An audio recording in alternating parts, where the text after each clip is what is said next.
আমরা লক্ষ্য করলাম যে বৈঠকটির পরেই একটা যৌথ আপনার প্রেস রিলিজ দেওয়া হয়েছে, ইশতেহার বলবো, একটা যৌথ ঘোষণা দেওয়া হয়েছে। যে ঘোষণাতে খুব পরিষ্কার করে বলা হয়েছে যে আমাদের দুই নেতার বৈঠকটি ছিল অত্যন্ত সৌহার্দ্যপূর্ণ এবং অত্যন্ত একটা সুন্দর পরিবেশে বৈঠকটি অনুষ্ঠিত হয়। এবং যে বিষয়গুলো আলোচনা হয়েছে তার মধ্যে প্রধান ছিল যে নির্বাচন ইস্যু। সেই নির্বাচন ইস্যুতে জনাব তারেক রহমানের যে প্রস্তাব, যে নির্বাচন যে ঘোষণা করা হয়েছে আপনার এপ্রিলে, যেটা প্রধান উপদেষ্টা ঘোষণা করেছেন। এখন যে কোনো ব্র্যান্ডের পুরাতন এসি বদলে নতুন ওয়ালটন এসিতে উপভোগ করুন 25% ছাড়। সেটা উপযুক্ত সময় নয় বিধায় তাকে পিছিয়ে নিয়ে আসা, এবং সেই ক্ষেত্রে আমরা অত্যন্ত আনন্দের সঙ্গে, কোনো জাতি আনন্দের সঙ্গে লক্ষ্য করলো যে আপনার এইটাতে প্রধান উপদেষ্টা সম্মত হয়েছেন এবং তারা ফেব্রুয়ারির মাঝামাঝি সময়ে নির্বাচনের সময়সীমা নির্ধারণ করেছেন। আমি বলবো যে জনাব তারেক রহমান সাহেব আবার প্রমাণ করলেন যে তিনি বাংলাদেশের এই রাজনৈতিক যে দলগুলো রয়েছে সেই দলগুলোর নেতৃত্ব যারা দিচ্ছেন, তাই সেই নেতৃত্ব যারা দিচ্ছেন তাদের মধ্যে নিঃসন্দেহে রাষ্ট্রনায়কোচিত যে গুণগুলো তার মধ্যে রয়েছে সেই গুণ তিনি প্রমাণ করেছেন। প্রথম একটি বৈঠক যেটা সত্যিকার অর্থে গোটা জাতি অত্যন্ত উদ্বিগ্ন ছিল, সেই বৈঠকটিতে তিনি আল্লাহর হুকুমে সফল হয়েছেন। আমি আমার দলের পক্ষ থেকে, আমাদের সমস্ত নেতাকর্মীদের পক্ষ থেকে জনাব তারেক রহমানকে আন্তরিক ধন্যবাদ জানাচ্ছি।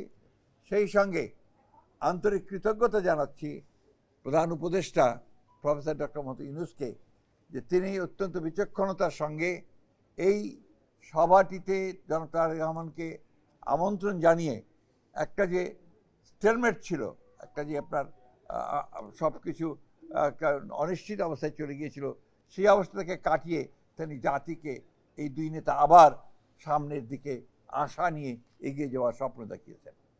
এটা আমি তখনও বলেছি যে এখন যেটা প্রয়োজন হবে সেটা হচ্ছে যে আপনার সমস্ত অতীতে যে সমস্ত ছোটোখাটো আপনার একটু কথাবার্তা হয়েছে সেগুলোকে ভুলে গিয়ে সামনের দিকে জাতীয় ঐক্যকে আরও দৃঢ় করে এবং যেটা বলা হয়েছে আপনার সমস্যাগুলোকে সমাধান করে নিয়ে আমরা যেন অতি দ্রুত একটা নির্বাচন, যেটা বলা হয়েছে ফেব্রুয়ারির মাঝামাঝি সময়, সেই নির্বাচনে সুষ্ঠুভাবে সুন্দরভাবে যেতে পারি এবং জাতির যে আকাঙ্ক্ষা সেটা পূরণ করতে পারি।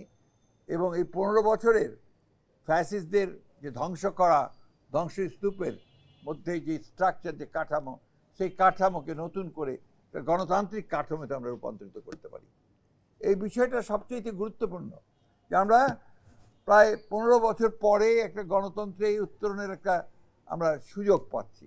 গণতন্ত্রের যে ট্রানজিশন টু ডেমোক্রেসি, যে কথাটা আমি বারবার বলেছি, সেটাই একটা নিশ্চিত আমরা সেই দিকে এগিয়ে যাচ্ছি। স্মরণ করছি শহীদদেরকে। আমি এই সঙ্গে আজকে সত্যিকার কথা বলতে কি সবচেয়ে বেশি স্মরণ করতে হয় আমাদের সেই সমস্ত শহীদদেরকে যারা জুলাই আগস্ট মাসে তারা অধিকার আদায়ের জন্যে তারা তাদের প্রাণ দিয়েছেন, প্রাণ দিয়ে সে পরিবর্তন ঘটিয়েছেন, ফ্যাসিস্টকে পরাজিত করে তাকে পালিয়ে যেতে বাধ্য করেছেন এবং বাংলাদেশের মানুষের জন্য একটা নতুন সম্ভাবনার সৃষ্টি করেছেন। চতুর্দিকে একটা অনিশ্চয়তা ছিল এবং অনেকে অনেক কথা বলছিলেন বিভিন্নভাবে, কিন্তু আজকে এই দুই নেতা প্রমাণ করলেন যে বাংলাদেশের মানুষ এখনও প্রয়োজনের সময় ঐক্যবদ্ধ হতে পারে, নেতারা নেতৃত্ব দিতে পারেন এবং সেই হিসাবেই বাংলাদেশের মানুষ সামনের দিকে এগিয়ে যাবে। আমি যে কথাটা আবার আমি বলতে চাই যে আমার সঙ্গে মিটিং শেষ হওয়ার সঙ্গে সঙ্গেই আমাদের নেতা জনাব তারেক রহমান সাহেবের সঙ্গে টেলিফোনে কথা হয়েছে। তিনি এই 15 বছরে যারা গণতন্ত্রের জন্য সংগ্রাম করেছে, লড়াই করেছে, বুকে রক্ত দিয়েছে, জুলাই আগস্টে যারা বুকে রক্ত দিয়েছে তাদের সকলকে, শহীদদেরকে তিনি শ্রদ্ধা জানিয়েছেন, তাদের আত্মার মাগফিরাত কামনা করেছেন এবং দেশের জনগণকে এই 15 বছর ধরে গণতন্ত্রের সংগ্রামের জন্য যে লড়াই তারা করেছে সেই লড়াইয়ের জন্য তিনি তাদেরকে আন্তরিকভাবে কৃতজ্ঞতা এবং ধন্যবাদ জানিয়েছেন। সর্বশেষ অভিনন্দন গণতন্ত্রের মাতা। সবচেয়ে আমাদের অভিনন্দন তিনি জানিয়েছেন আমাদের নেতাকর্মী যারা এই দীর্ঘ 15 বছর ধরে আপনার লড়াই করেছে, সংগ্রাম করেছে, নির্যাতন সহ্য করেছে, প্রাণ দিয়েছে বিএনপির, তাদেরকেও তিনি আন্তরিকভাবে ধন্যবাদ শুভেচ্ছা জানিয়েছেন। ও একই সঙ্গে তিনি অত্যন্ত বিনয়ের সঙ্গে, শ্রদ্ধার সঙ্গে তিনি তার মাতা এবং আমাদের গণতন্ত্রের মাতা, আমাদের দলের চেয়ারপারসন দেশনেত্রী বেগম খালেদা জিয়াকে তার কৃতজ্ঞতা জানিয়েছেন, শ্রদ্ধা জানিয়েছেন যে তাকে সঠিকভাবে তিনি দিক নির্দেশনা দিয়েছেন, দল এবং জাতি দিক নির্দেশনা দিয়েছেন। আমি আপনাদেরকে, আমাদের সাংবাদিক ভাইকে আন্তরিকভাবে ধন্যবাদ কৃতজ্ঞতা জানাচ্ছি যে আপনারা এই বছরগুলোতে, বিগত বছরগুলোতে যেভাবে কষ্ট করেছেন, রোদে পুড়ে জীবনের ঝুঁকি নিয়ে সমস্ত কাভার করেছেন গণতন্ত্রকে উত্তরণের জন্যে। আমাদের সামনে সেই সম্ভাবনার দ্বার আবার উন্মোচিত হতে চলেছে। আসুন আমরা আবার সবাই মিলে এই সম্ভাবনাকে সামনের দিকে এগিয়ে নিয়ে যাই। জনগণের আকাঙ্ক্ষা যে গণতন্ত্র প্রতিষ্ঠা করা, সেই গণতন্ত্রকে আমরা প্রতিষ্ঠা করার জন্য সামনের দিকে এগিয়ে যাই। একটি কথা আমাদের সবসময় মনে রাখতে হবে যে গণতন্ত্র কিন্তু একটা দিনের ব্যাপার নয়। গণতন্ত্র হচ্ছে একটা চর্চার বিষয়, এটা একটা কালচার। সেই কালচারটা আমাদের মধ্যে গড়ে তুলতে হবে। সারাক্ষণ একে অপরকে বকাবকি, গালিগালাজ, আপনার সোশ্যাল মিডিয়াতে বকাবকি, অমুকখানে বকাবকি না করে আসুন আমরা সবাই একসাথে একযোগে জাতীয় ঐক্য সৃষ্টি করে আমরা দেশকে পুনর্গঠনের জন্য, নতুন বাংলাদেশ গঠন করবার জন্য এগিয়ে যাই।